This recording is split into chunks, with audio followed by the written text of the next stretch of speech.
G'day, and we are live. Welcome to the latest episode of Love Engineering Live, where today we're talking to Rie Pearson, who has a little book coming out called Be Kind with No Excuses.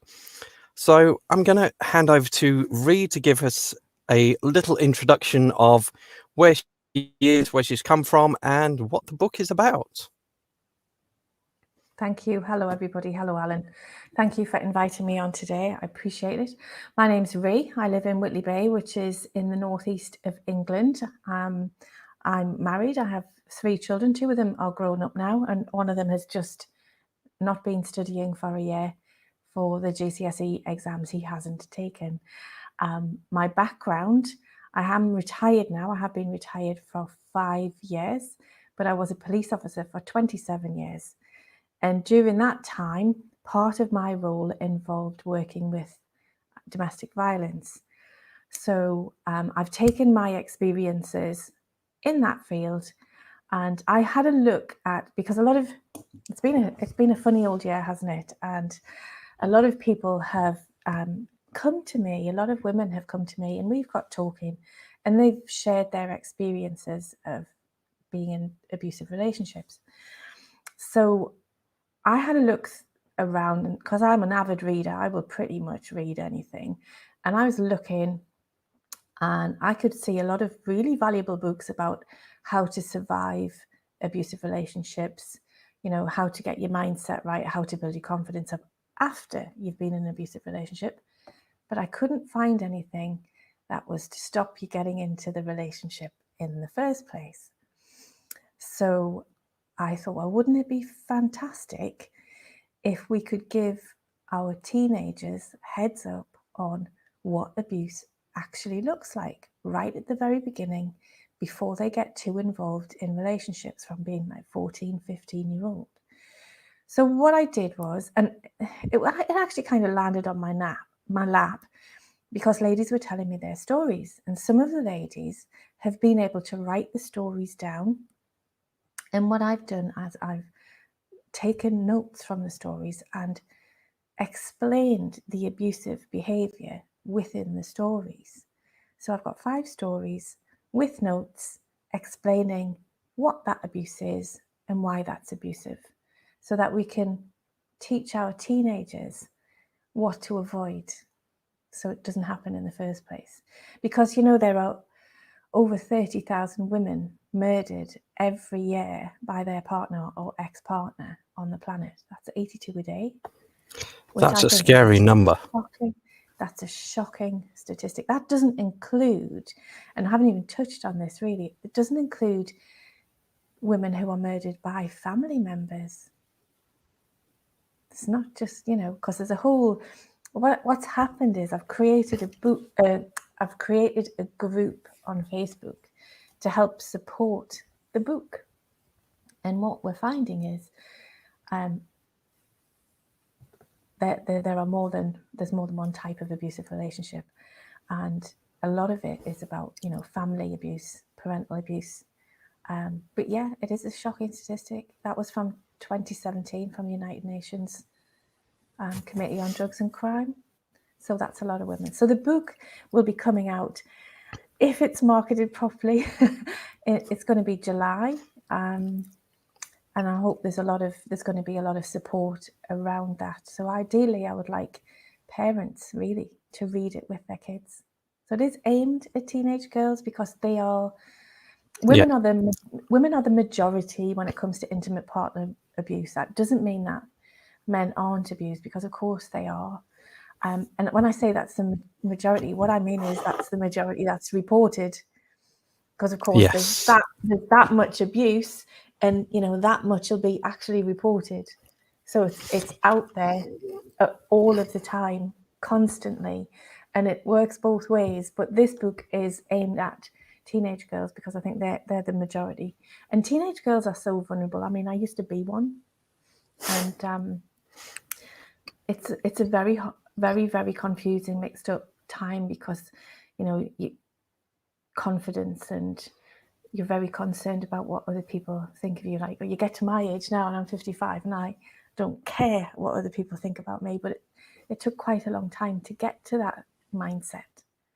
And I think teenage girls really are concerned what people think of them and how they look, and when people are talking about them and stuff like that. And it's a very, very vulnerable time. And I think that I'm hoping that the book's going to support them with confidence. It's not all about domestic abuse. In the back of the book, after the stories, there's a chapter on self-confidence and gratitude and positive affirmations to help to teach them how to do things that will boost their confidence, and make them value themselves. Because I think a lot of women are in abusive relationships. They get into them, they don't realise they're in them, and by the time they do and they want to get out of them, their confidence is absolutely shot and it's rock bottom. So hopefully that side of the book will help people to build that self-worth. And I think a lot of it is about self-worth and self-esteem.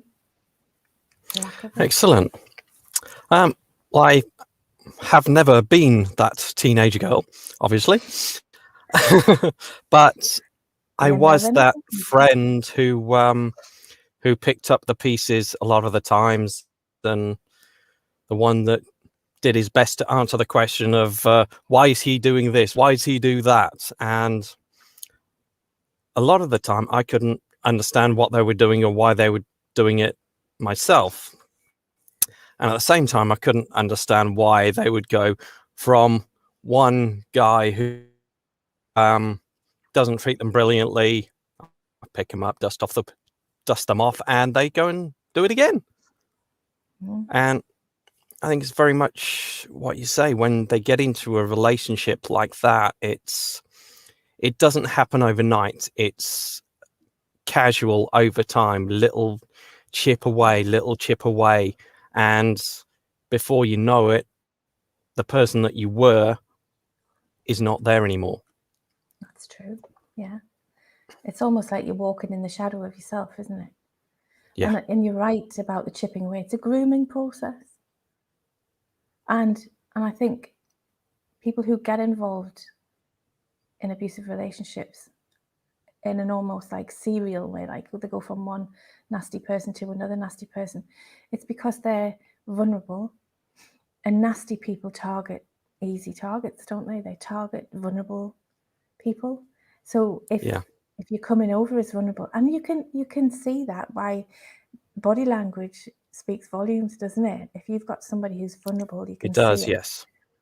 And I think the nasty people can really see it, and that's what they target that vulnerability, and they target empathy. A lot of people who are in abusive relationships are very empathetic, and that's what abusers lack. They lack empathy, and they need that person to fill that gap in their personality. It's almost like they're not connected to their own heart. Yeah. Yes. It's almost like when you read the book, it's not an easy read, so it does have a health warning at the beginning, because the stories are true. They're written by 5 amazing women who have been massively generous, because it's not an easy thing to do. A lot of women said they would write their story and then couldn't, because it's just too difficult. But when you read the stories, they're just desperately sad, and you can see that the abuser massively takes advantage of that empathy, because you just think, how can this person do that to somebody? I still, years down the line, after the things that I've seen in my previous career, I'm still shocked to hell by the things that humans will do to other humans. It just, it's appalling. It's appalling. And I don't understand why people do it, but they do it. I don't know if I want to understand why people do it. I don't want to get into that headspace. I don't want to get into the head of a nasty person. I leave that to the psychologist. Yeah, and the coaches who pick up the pieces, whether it's with that person that's been that nasty person, it's like, hang on a minute, I don't want this anymore. And that takes a lot of courage to admit to, and at the same time, that one who, shall we say, plays or is in that victim state, to reach out and ask for help takes an immense amount of courage, as does being able to share the story like your contributors have. And Yeah. I remember when I first started writing mine, it scared the heck out of me to actually say to other people I knew that didn't know half of what I put in the book and say, just there you go, see what you think.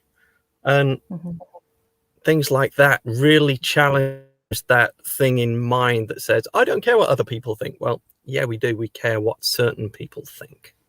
Yeah, it's really, really difficult to have that mindset, isn't it? To just say, right, I'm just going to do this, and what other people think doesn't matter. Because there's always that in the background. What do my friends think? What do my family think? If they're not supportive, forget it. Forget them. Just work with the people who are supportive and who are your tribe, if you like. That's who I work with. But it is very, very brave for people. And when they come to the point in the relationship where they want to end it, that is the most dangerous time. More people are murdered at the end of the relationship when the separation is pending or has just happened than at any other time. So if people, I mean, you hear this all of the time, the collusion. Why doesn't she just leave? Well, I'll tell you why she doesn't just leave. Because it's very difficult. The chances are he said, if you ever leave me, I'll kill you, or I'll kill myself, or I'll, it's a real dangerous time. So that's why people don't leave, because they know that their risk level goes through the roof at that point, and they will put up with a lot before they take that next step. Very much so. And then once that decision to get out has been made, there's also the question of, how do I get out? Because someone coming from that place of being an abuser is very, very different in the closed doors behind at home than they are out in public. Because other people who don't see what goes on in the home only see the image portrayed publicly. That's very, very different. Some people just wouldn't believe it. I know a lot of people don't believe it. And this is another thing that I've said in the book, is about the book is to challenge the colluding, because we do collude with domestic abuse. We say things like, why doesn't she just leave him? As if it's just like, we say things like, you've made your bed, you have to lie in it. That happens. We say things like, but he's a really nice guy. He hasn't done anything to me. Is that okay? I don't think that's okay. Yeah. Nice guy, having been one, isn't always that nice. Yeah. There's a big, big difference between a nice guy and a good man. Oh, absolutely. And you see this The newspapers. The newspapers portray it, don't they? The media do it, where they say, you get, like, as for example, I don't read I have started reading the mainstream press, obviously, because I want to understand what's current affairs and what's up at the front now. So I've started reading. It's such a depressing thing, but it's they say, for example, a footballer has been accused of rape, and then it's like, but he's got a fantastic career ahead of him. Well, and are we going to say, what a shame, he's got a fantastic career ahead of him and it's okay for him to be a rapist? Because that's what comes out in the media, isn't it? Yeah. He's a canny lad. He's a canny, and he was really nice and da-da-da.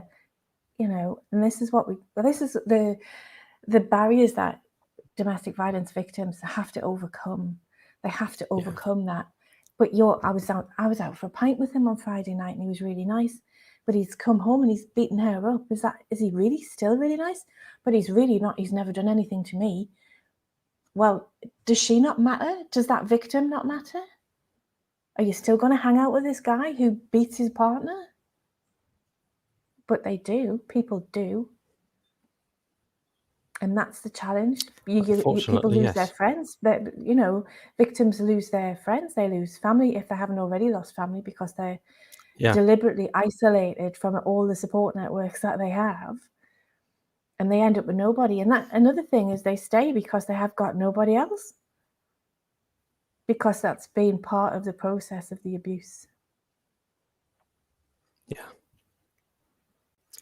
Yes, and I think the media sometimes don't help, because they get the sniff of a story and print it, and they don't wait until it's known whether it's true. Yeah, So that's footballer, their job is to sell newspapers or sell magazines, not necessarily report the truth. And yeah, it's got nothing to do with the truth.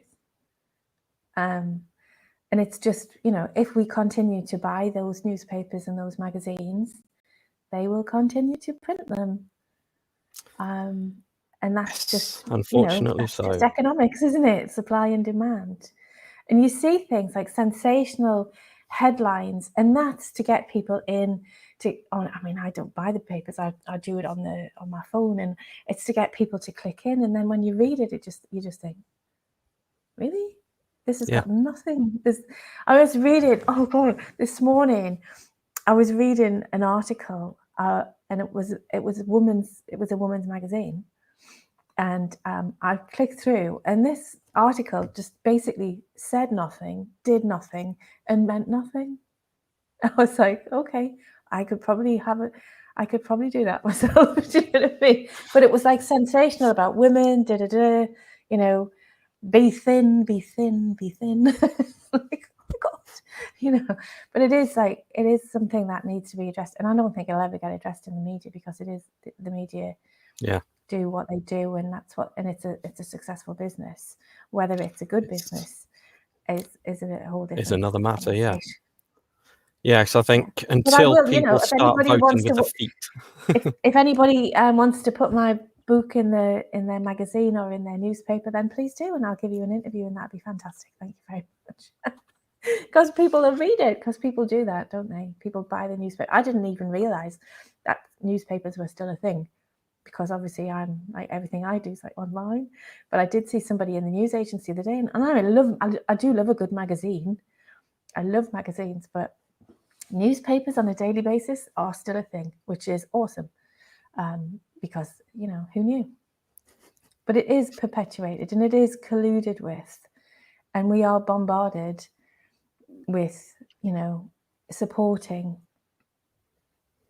not openly sometimes, but in a very under the radar kind of way, supporting abuse by not supporting the victim. Because if you're not supporting the victim, then you are supporting the perpetrator, aren't you? Yes, I think it's a whole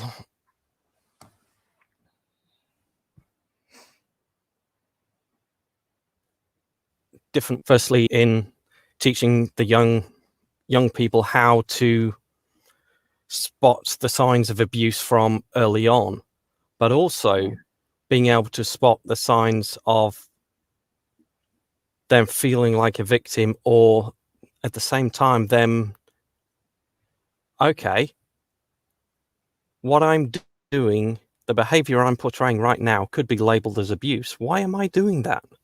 Unfortunately, the worst abusers will never question themselves like that. Well, no, they don't, do they? The narcissists never question themselves, because they don't see themselves as having a problem, and they see everybody around them as the people with the problem. And that's a personality disorder. I'm not sure that there's a cure for that. I have worked with perpetrators in the past. I was very fortunate. There was a program run in Gateshead. They work with perpetrators, they work with victims, and they work with children. So it's like a holistic approach. It was like the first one, I think it was the first one. It was the Safer Families Project, and I was in the right place at the right time. And I worked with the perpetrators. They didn't know I was a police officer. They thought, well, I was part of the program, but they didn't realize that I'd been like seconded into the program as a cop. And you can see change. You can see change, because some people don't even know what they don't know. It's like that unconsciously incompetent thing. because they just think that that's normal, their behavior is normal, they don't have an issue with it. And these guys were coming on this course, they had to. It was like they had to face the consequences, which is another thing about domestic violence. Nothing changes if there are no consequences. And a lot of the time, there are no consequences. So it just continues. Yeah. But on this program, we would have once a week, the guy would have a one-to-one with a worker. And then one night a week, we would have a group session. And there would be anything between sort of 6 and 12 guys on the program. And they were told to be there by probation. It was either, this or go to jail, or do this, or you never see your kids again. So it was like a rock and a hard place. They chose to be on the program because the alternative was worse. But it did actually work with some of them. And you would get so far, it was a 20-week program. You would get so many weeks into the program. And it was very challenging. But then you would see the lights coming on. And the moment of realization, when they realized just how horrible it'd been, was actually devastating for some of them. Yeah. Because they didn't know. They just had this arrogant, this I am ego thing. And they might have seen, well, obviously everybody, well, not everybody, but most people know that if you hit somebody, that's not okay. But they would, come up with excuse after excuse and say things like, well, she knows which buttons to push, da da da. And it's like, it's never about them. It's like they never take on the responsibility and say, well, actually, my bad, I did it. It's always because, I wasn't breastfed as a child, or I was taken around the world because my dad was in the army. There's always an excuse for them. But when they were on this program, the lights would start coming on and they would be like, oh my God, what have I done? And that is consequences. That's consequences. And that's when things change. And I do believe that abusers can change, but they have to want to change. A lot of narcissists just don't see it at all. Yeah. A true narcissist doesn't see that there's any need to change or anything. Why should they? Because everyone else is the problem. Exactly. Serve them and fit their model of the world. Exactly. And that's the struggle that we have. Because if the narcissist isn't going to change, then we have to change how we react and how we see that coming. So that's why the book was written. It was just so they can see it coming. And if a girl's grown up in an abusive environment, then that to her is normal. Yeah. Not necessarily good, but normal. So then when she goes into a relationship like that herself, because that's her, and if a man doesn't play along with that script, then that for her is a very, very scary perspective because it's not normal. So in a sense, I think teenage girls talk to each other though, don't they? I think you get to a point where you do know what goes on in other people's houses. So you do know that what goes on in your house is different. I mean, every family is its own little culture. We have our own language when we're talking to each other. We have things that have just like, your family evolves over time. And I think teenagers know, like when they go to Katie's house or Lucy's house, that's different, they're different. But they do know when something's not okay. But then they've also been programmed with that fear that if you tell anyone about this, you will get the same. Yeah. A lot of well, that's the grooming, isn't it? So that's the underlying threat. I mean, you get that as adults as well, don't you? Going into a relationship, if it's abusive, the underlying threat. I mean, some people have said, "Oh, he didn't hit me." I was like, "Well, that's hardly thing. He's still massively abusive. Just because it's not physical abuse doesn't mean it's not Yeah. abusive. But then you have that underlying threat of, you know, I'm gonna hit you, but I haven't. I'm gonna hit you, but I haven't. And there's that. Once that's done, it can never be undone. So then you're living your relationship with a constant, he might punch me next time. So, it doesn't have to be physical to be abuse. Yes. Sometimes the mental and emotional abuse is a lot worse because you can't prove it. Yeah, and that's, the domestic violence policy that they're talking about in Parliament at the minute, because every relationship is individual. The abuse, the type of abuse tends to be, when it's male on female, it tends to be pretty much the same. Do you know what I mean? It's like there's the danger of the risk factors are the same, right? Like across the board, aren't they? And so the narcissism is pretty much the same across the board, but it's the underlying insidious, under the radar, emotional, psychological abuse, the gaslighting, that is the killer to your soul. It might not actually physically kill you. So then, we don't have it's very straightforward. If somebody's murdered, it's very straightforward, isn't it? But just because it's not a crime doesn't mean it's not important. Yeah. And it's that stuff that erodes your soul day in, day out, that needs to be seen coming. That's what I want to do. Is like, so people go, like the new boyfriend says something like, oh, I think, this your friend Katie, I think she's really beautiful. To sort of put that little seed of jealousy in there. So, yeah, but he's never told you that you're beautiful, but he's told you that your friend Katie's beautiful. Little underlying chipping away, like you said, eroding away at self-confidence, until in the end you're just the little shadow that walks behind somebody. That's Yeah, what it's we like need the to old stop. Chinese water torture, where you sat tied in a chair underneath a big tank of water that just goes drip, drip, Yeah. drip for days and days. And it that's drives what you crazy. happens. Yeah, that's Yeah. what happens. And then when people react to it, you get the abuser says, "Oh, you're crazy, you're overreacting. Well, I was just joking," or "You've taken it the wrong way. You're far too sensitive." But that's still just drip, drip, drip in a different way, isn't it? Yeah.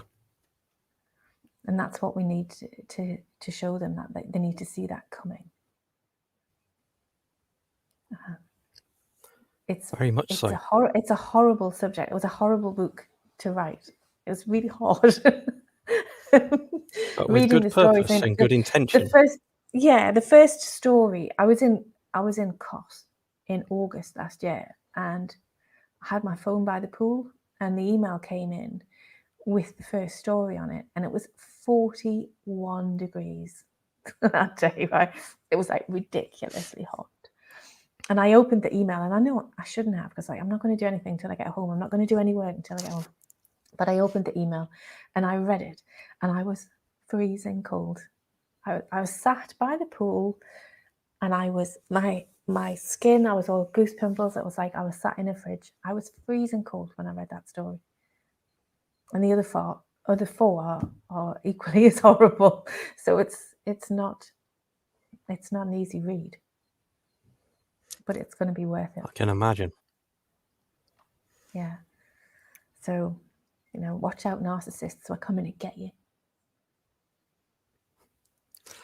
Yes, could really do with a few less of those in the world.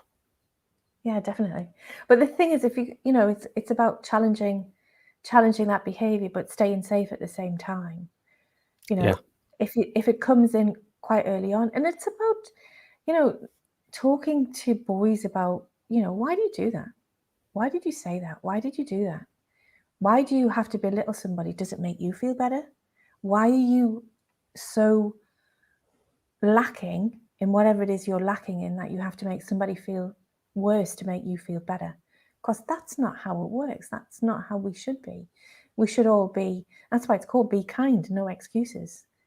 Because, and I mean, that's a difficult thing to do, isn't it? Like when you're faced with a complete prat, you know, it's really difficult to be kind to some people, and some people don't want you to be kind to them. Like they're living in like a negative vortex of poo, and it's just like, what on earth is their life about? And it's really difficult to be kind to people, but it's something that you have to overcome, and it's something that we have to work on, because respect is massive. You're not going to be vile to somebody who you respect, and we need to teach our kids respect, not just for themselves, but for other people too. And I think that's key, because you can't be vile to somebody who you respect. Yeah, it's always a difficult one, really. As sometimes when even good people have experienced had traumatic experiences, and if someone presses that button and triggers that emotion, they're not going to react the way they normally would. And there's a big difference between someone in that situation and a true narcissist. Yeah. And that's what I'm saying. Like, every single relationship is subjective. Yeah. That's why the legislation is so difficult to write, because it's Yeah, different it's for not every one box single fits all. person. No. But we need that to be the flexibility, and to understand the constant, the strain of living in an abusive relationship. It's just must be overwhelming. Like how people get through their day when they've got that stress level. No wonder. I mean, I've put something in the Facebook group along the lines of, you know, he says, "Oh, I'll give you the world." Well, actually, no, you give me fibromyalgia and anxiety. That's what you gave me. Because living in a stressful situation, your body will physically react to that anxiety and stress, and you will become physically ill.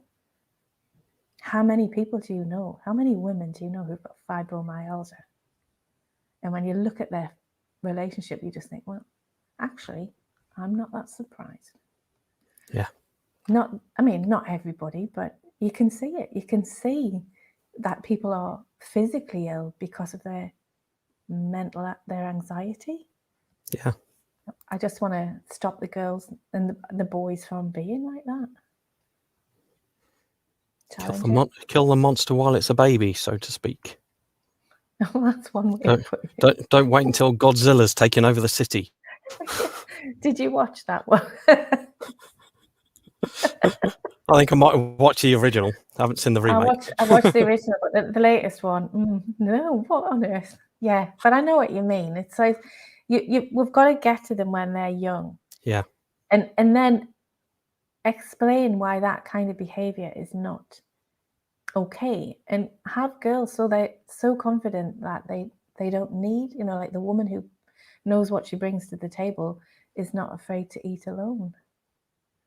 And there's a same pressure with the guys as well. Yeah, there's a pressure to be in a relationship when you're young, when you're in your teens, and that shouldn't be, but it is a thing. And it's But part you've of got what to drives some of the abusers as well. you've got to be confident in your own self-worth in order to make sure that the person that you are with is worthy of you. I mean, I met my husband online. I was a single mum of 3. And I went on my friends like, you've got to go on this website, you meet somebody, because I was working all the time and I had 3 kids. I couldn't go anywhere. And I didn't want to meet somebody in a pub on a Friday night. Not that I got out that often, to be fair. And I went online, and she said, I put my profile up, and basically my profile said, I don't need a knight in shining armor. I look after me. I'm independent. So all you have to do is be a nice person and funny. I need you to be funny. And when I met him, I just said to him, what are you going to bring to this relationship? Because you have to be worth a lot to be introduced to my kids, because they are fantastic. I didn't ever think, oh my God, I'm a single mum of 3. Who's going to ever have me? Because I really didn't care. I thought meeting my children was a privilege for anybody. And it's a mindset, because a lot of women who have children in relationships, their abuser will say, well, look at you.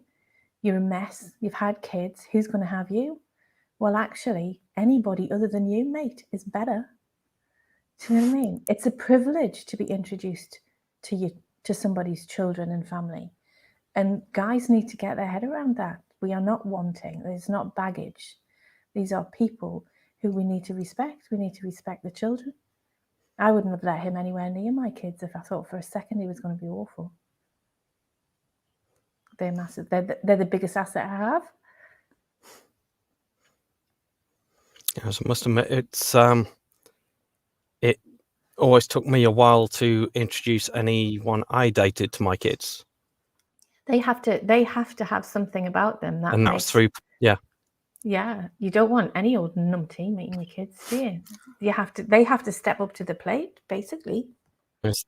Yeah, my take was very much coming from a place of, unless you are going to be in my children's life in some way, shape, or form, even if it's just a friend for a long term, you're not being introduced. Absolutely.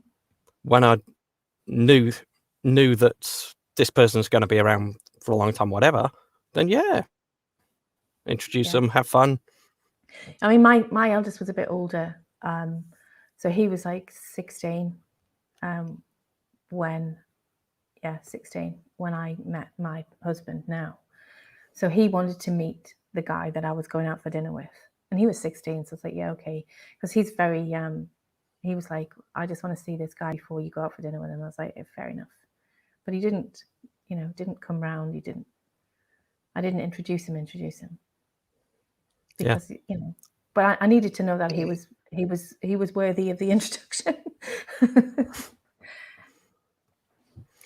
Yeah, 10 years later, yeah, he's all right. dated who have had abusive relationships, and I've met the kids on the first date. Wasn't planned, but it's happened. Like, what? And the parents. It's like, this is interesting. Each to their own. I'm not criticizing anybody for doing that, but for me No, not at personally, all. I see my kids as an asset that somebody has to be worthy of an introduction. Yeah. But a lot of women have that rammed down their throats, don't they? Who's going to want you? How many kids have you got? No man's going to take you on. That's one of the reasons that I do the work that I do, is to help women to become financially independent. Likewise, Because a lot of you don't want to be worrying about money in the bank, do you? You don't want to be worrying about that. You don't want to be worrying about anything, really. Yeah, when you're in an abusive relationship, the last thing you need to worry about is money. That should be able to look after itself, and then you can sort out everything else that's going around, because money is one of the biggest things people in relationships argue about. And there's loads of it. There's like loads of it.